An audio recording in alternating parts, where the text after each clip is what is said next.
When the decision was given to go ahead despite CMAL's concerns, did you ultimately give the nod? Was it on your say-so?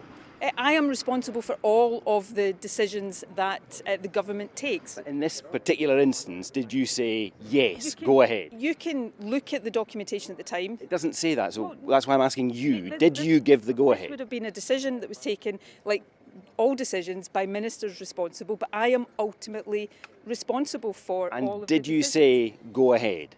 I didn't say don't go ahead. That is not to say I was the minister taking the actual decision, but I am responsible for all of the decisions that... So who was the minister who said this should go ahead?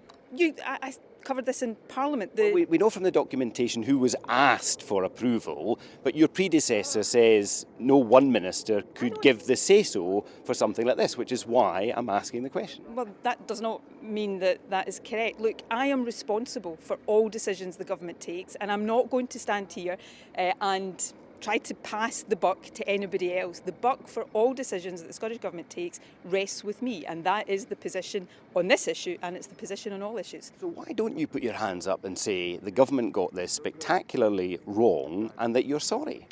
I'm obviously very regretful for the fact that the ferries have been so delayed and that there have been such cost overruns. But as the Audit Scotland report says, that is not necessarily the same as saying the contract should never have been awarded.